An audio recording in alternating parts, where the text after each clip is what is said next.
Jikalau ada tempatku kembali, bawa lukamu biar ku obati.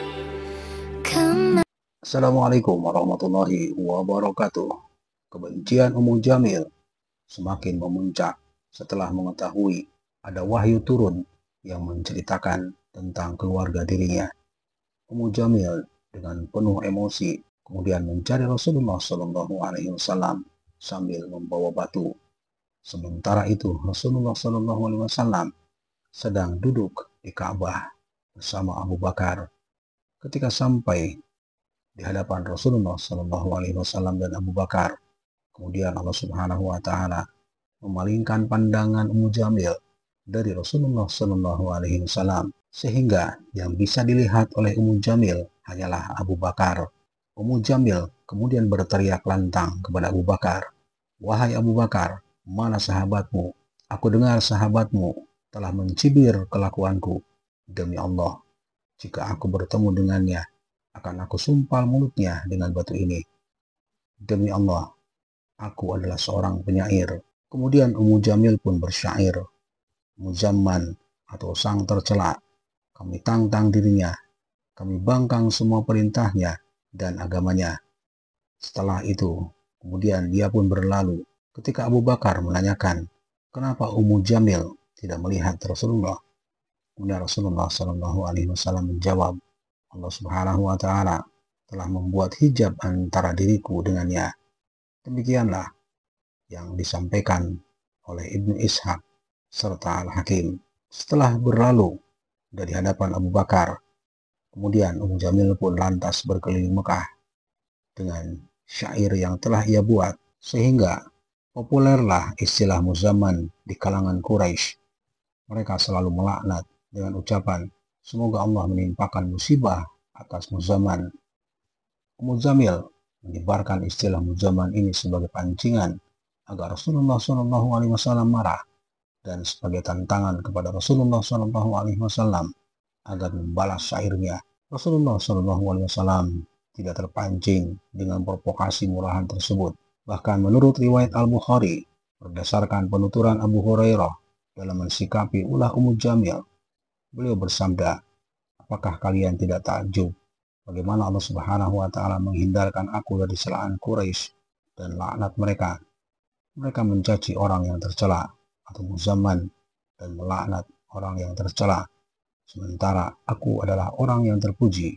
Pada saat diturunkan Quran surah Al-Lahab, kebencian dan kemarahan Abu Lahab kepada Rasulullah Shallallahu Alaihi Wasallam pun semakin memuncak hingga pada akhirnya Abu Lahab menyuruh dua anaknya, Utbah dan Utaibah, untuk menceraikan istri-istrinya. Istri-istri anak Abu Lahab tidak lain adalah putri Rasulullah Shallallahu Alaihi Wasallam, yaitu Ruqayyah dan Ummu Kulsum. Utbah bin Abu Lahab, mantan suami Ruqayyah binti Muhammad Shallallahu Alaihi Wasallam, kemudian mendatangi Rasulullah Shallallahu Alaihi Wasallam. Lantas kemudian dia berteriak lantang tentang pengingkarannya terhadap wahyu yang diturunkan oleh Allah. Tidak cukup sampai di situ, Utbah bin Abu Lahab secara tiba-tiba meludahi muka Rasulullah Shallallahu Alaihi Wasallam, mendapatkan perlakuan yang secara spontan. Rasulullah Shallallahu Alaihi Wasallam pun tidak bisa berbuat banyak.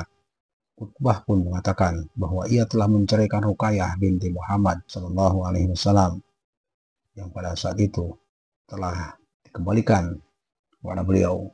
Mendapatkan perlakuan yang tidak beradab, Rasulullah Shallallahu Alaihi Wasallam kemudian berdoa, ya Allah, kirimkanlah seekor anjing dari anjing-anjingmu untuk membinasakannya. Kemudian setelah mendengar doa dari Rasulullah Shallallahu Alaihi Wasallam, Utbah pun langsung pulang.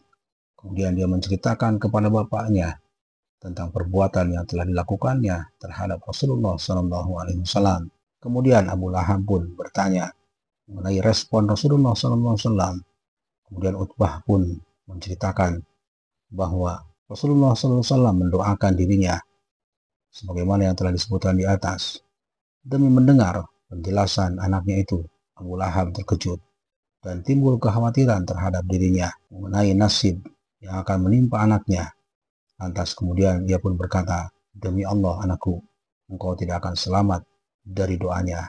Selang beberapa hari kemudian, Utbah beserta bapaknya Abu Lahab yang disertai dengan beberapa orang pergi ke Syam untuk melakukan perjalanan dagangnya. Imam Qatadah menyebutkan bahwa mereka pergi ke Syam di daerah Abrah. Rombongan ini pun kemudian singgah di sebuah kuil milik seorang rahib.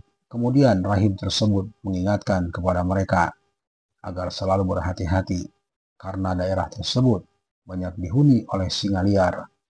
Mendengar penjelasan dari sang rahib, serta-merta Abu Lahab dan Utbah merasa panik dan takut. Kemudian ia meminta kepada anggota rombongan untuk menjaga anaknya agar terhindar dari doa Rasulullah Shallallahu Alaihi Wasallam. Meskipun mereka telah berusaha untuk melindungi Utbah dengan membentengi dirinya dengan barang-barang bawaan serta dikelilingi oleh mereka, tetap saja doa yang disampaikan oleh Rasulullah Shallallahu Alaihi Wasallam mampu menembusnya hingga pada akhirnya Utbah pun tewas secara mengenaskan disergap oleh seekor singa. Demikianlah apa yang telah disampaikan oleh Imam At-Tabari, Imam Al-Qurtubi, Ibnu Katsir, dan Sayyid Qutb dalam tafsirnya. Marilah singgah